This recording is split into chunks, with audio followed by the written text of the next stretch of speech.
I was initially hesitant to post this theory quite yet, as it feels somewhat shaky. Also, with the upcoming Honami event investigating Laharoi, we are bound to discover tidbits of information regarding not only Laharoi, but likely Solaris 3 and the Solaris star system. However, where's the fun in that? Better to put it out there and be proven wrong than sit on my theories and rob the community of these thoughts. So, why don't we get this theory set up? As you can probably tell from the title, this theory is about the geological structure of Solaris 3. The Space Trek Collective dreams of reaching space. However, as was already alluded with Xiang Yao's father, it is a dream that humanity has not yet achieved. Even despite all the advanced technologies of the CSC, or the Corte Savante, why were they obsessed with gates to research galaxies rather than rockets and flights? Why have these two massive scientific endeavors not been able to reach space? Or at least not to our current knowledge. The answer is actually simple. It turns everything upside down. It is not just the moon. The entire sky is an echo. You could say the sky is a lie. Humanity has been unable to reach space because in attempting to journey outwards into the cosmos, they are actually journeying inwards towards the center of Solaris 3, because our perspective of Solaris 3 is inside out. First, let's imagine Earth is not solid, but rather a hollow sphere with concentric shells. I'll be using a visual from my root theory video, linked in the description. We can then overlap this visual with Mornay's banner art of what I assume is Solaris 3, to illustrate this point. As we see with the Laharoi region teasers, there are indeed massive underground regions, strengthening the shell world theory. Originally, I thought we lived on the outside, the uppermost shell. However, what if we are not on the outside of these shells, but rather the inside? That would put humanity's current position within a multi-shelled planet, the core of which is a super dense sea of frequencies, the Etheric Sea. This sea is what I believe is reflecting the echoes of past celestial bodies, given the illusion of being on the surface, facing out towards outer space. This model of Solaris 3 would explain a plethora of observations and quotes throughout the games thus far. What if, some 10,000 years ago, according to the Tethys system, the first global lament sent humanity below ground, and having spent an undetermined length of time underground, when they eventually resurfaced, they resurfaced on the wrong side of the crust. Much like you lose your sense of direction in space, or when you are too far below water. Alternatively, ancient humanity may have purposefully retreated underground with no intention of resurfacing. As it is hinted in the Shorekeeper's character stories, specifically the Shorekeeper's birth, as the world edged towards its frozen end, implying the planet of Solaris 3 was already dying or cooling. But why? We see at the end of the special record Space Trek Collective Star Torch Academy what looks to be a solar system whose star went supernova, leaving behind a planetary nebula of ionized gas. If this were the case in the first lament or something similar, then Solaris 3 has no star, and is slowly cooling, with only the interior providing vital heat from the planet's core. Honestly, this interpretation gives a whole new meaning to the special records lines. Specifically, raise it up high, the sun that will soon burn. We are sun chasers. Rekindle that torch. And we are the shepherds of fire.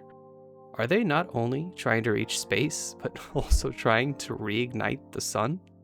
Considering either theory though, we are inside Solaris 3. There is obviously some key evidence in the Space Trek Collective's possession that ancient humanity either came from beyond Solaris 3, or at least had the capability of exploring space. This evidence appears to be what the Space Trek Collective is using to motivate their desire for humanity to return to outer space. Perhaps this same knowledge or evidence is what their understanding of cosmology is built on, and thus unintentionally misleading them into thinking they live on, not in, a sphere. Either that, or they are fully aware of this fact, which is why space travel has been so difficult, as they have several problems to solve. Let's get into the evidence and the main arguments for the shell world theory. I will also go over some counterpoints and holes in my theories, so please stick around for those in the second half. First, let's talk about underground galaxies. This is a specific line from a Court of Savante, or CSC scientist's note, in the Winding Aces Mire, that I seem to frequently think about, and it references underground galaxies. I originally tied this to the Somme Noir and the fantasy of 1,000 gateways, but what if instead it references that outer space is underground from the CSC's reference point?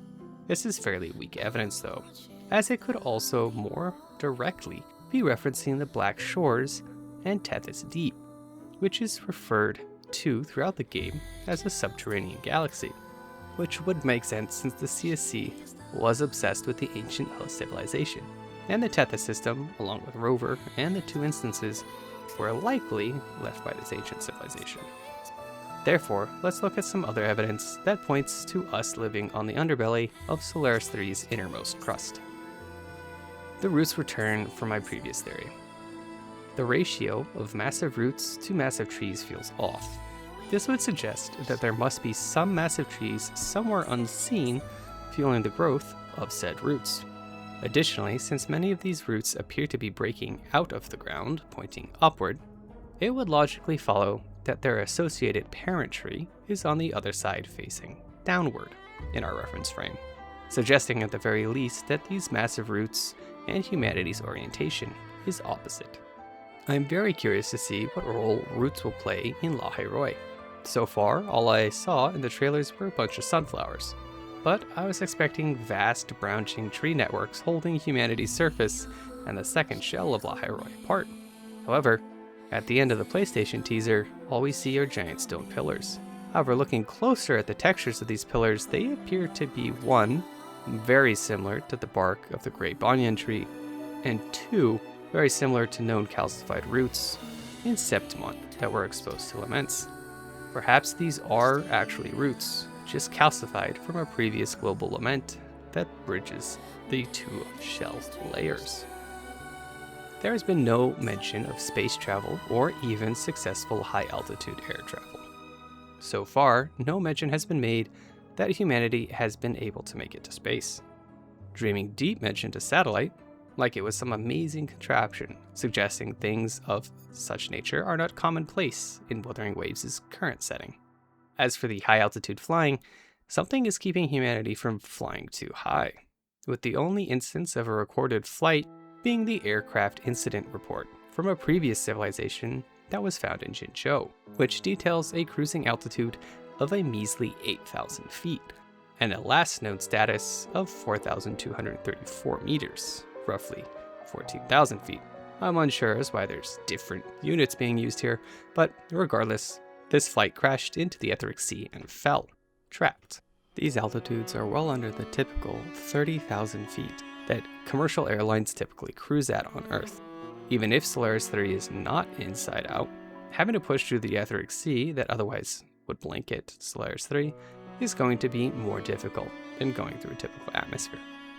Next, let's consider these tacit discords that are seemingly invading from underground. Tacit fields form from the ground, suggesting there is some connection between tacit discords and something underground, at least underground from our perspective. Leviathan's paradise was also underground. While it was explained in the story to be underground because it was an allegory for Tartarus or Hell, I do not feel that this was the only reason. More likely, it built it in a space over which it had more control. A space underground, or more rightly, closer to its source of power. This may also be why Imperator isolated it in the sky to further weaken its power. But that is heavy speculation. Let's consider a more solid point of evidence. Most recently, we got new information with the La Hayroi teasers. Centuries ago, a calamity and the Exostrator came from deep underground, up into the Roya Frostlands, which it subsequently destroyed. Why would these be coming from underground though? Either something tremendous is down there, or down there is actually up there, out in outer space. I lean towards the second, since both the Space Trek Collective and the Roya tribe have been using the Exostrator to inform their cosmology and spacecraft. suggesting the exostrator is also a spacecraft. The white noise of the surface. In CBT-1, there was some world building detailing the dangerous atmosphere of Solaris 3 post-Lament due to something termed white noise. White noise is an untuned mix of overlapping frequencies. Visually, this is sometimes represented as snow or fuzzy, blurry, unfocused images. In all areas associated with depths or deep underground, be that the Tethys Deep or Lahairoi region, there are overlaid particle effects that look like physical objects are unstable or fuzzy.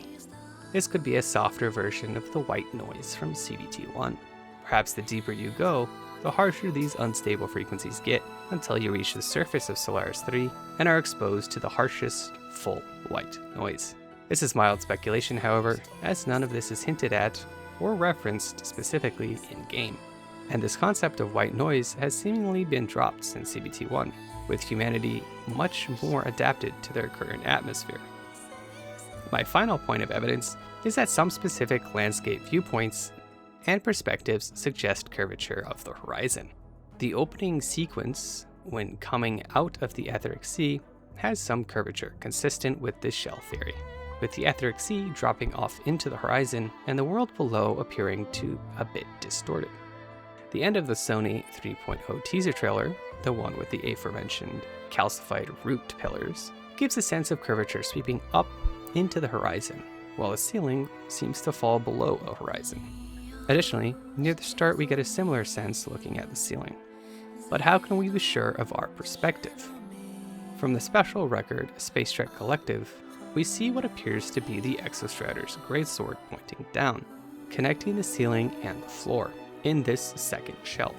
Assuming this is coming down from the statue we see in the beginning of the 3.0 cinematic short, then it is pointing from our current shell of civilization, the one with Jinzhou and Renisida and the top of the Black Shores, into the one below us in our reference frame. But in actuality, this new shell, the one with Lahairoi in it, is potentially above us, closer to outer space. Now for the counterpoints, or points that I cannot currently explain. I welcome any thoughts and theories on the following. In-game astronomy and some geology does not support my theory. Astronomy was a massive point of evidence ancients used to conclude our world was spherical, and so, in theory, it should corroborate or disprove any of my theories. The first point against me is that Solaris has poles. I cannot refute that the recent statement that the Roya Frostlands is one of Solaris 3's current poles. Poles should only exist on a sphere that orbits a star, not a shell world with a star inside illuminating everything. However, there shouldn't technically be night or day if a sun existed inside of a shell world either, but there is, at least in Solaris 3, which makes me think that the sphere of the Etheric Sea reflects half and half echoes the sun and half echoes the moon. Essentially, what the surface of Solaris 3 sees of outer space has somehow been translated onto the sphere of the Etheric Sea, echoing the sky and day-night cycles for our inner world. However, I'm not sure how this would work or how it might warp cosmological perspective. In such a case, poles would exist depending on the planet's axial orientation and rotation around the sphere of the Etheric Sea. If we did live in a shell world though, shouldn't we be able to see the other side in-game? Technically, yes, we should. However, with the atmosphere and the possible Etheric Sea in the center, our vision is reduced or blocked entirely. However, we should at the very least see the ground slope up into the distance rather than fall below horizon line. Unfortunately, in-game, I'm unable to make out if either is true due to atmospheric fog. However, what I did do is track a chest at sea level and use it as a reference point. Then, I went very far away, and no matter how far away I got, while remaining at sea level, it never falls below or above the horizon line. Flat Solaris 3 theory. The sun doesn't rise or fall like one would expect based on a shell theory. This is definitely one I am struggling with. Along with the horizon line itself, if Solaris 3 was a shell rotating around another sphere with a sun-like dot on it, then sunrise and sunset would actually be sun grow and sun shrink, never touching the horizon, but it does not seem to do that. Stars. The stars are another huge giveaway. Stars make specific star trails based on the observer's position on a rotating sphere, with concentric circles at the poles transforming to straight lines at the equator. However, if you are in a shell looking towards an inner shell with dots painted on it, the star trails would appear as if you were looking at a globe with longitudinal lines, again, depending on your position. But you would never get concentric circles. Interestingly, neither seems to be the case in Wuthering Waves. Flat Solaris 3 theory wins out here, with stars rising in the east and setting in the west, rotating around some north-south axis. Hopefully these, along with other inconsistencies, will be addressed or tied together with new lore drops in the future. Consistency and repetition are vital to building lore and theory, but also just for building an enjoyable and believable world. If you feel I missed any counterpoints based on current in-game lore, please leave them in the comments below. I welcome the discussion. Let's summarize this theory before leaving off. Solaris 3 is likely a shell world, with layer upon layer of eroded worlds. Perhaps these eroded worlds fell under each of the 5 global laments referenced by the Tethys system, and perhaps that is why my visual aid here has 5 rings. At Solaris 3's core is the etheric sea that reflects past visions of outer space, and wherein lies the gateway through which these echoes are transmitted. This is potentially the same gateway we, Rover, came through at the start of the game. Viewed from outside, Solaris 3 likely looks like a tomb world, completely reduced to primordial calcified stone by the laments. Potentially, the invasion of Solaris 3 continues to be fought, and maybe the etheric sea is not against us, but a local immune response to the invasions through tacit fields. Much like the dragons of Septimont were not the cause, but rather the warning of coming disaster. But that is definitely a fringe theory that needs further support. That's it for now. Remember to keep those cores fed and stable. We'll need plenty of computing power to crack this theory.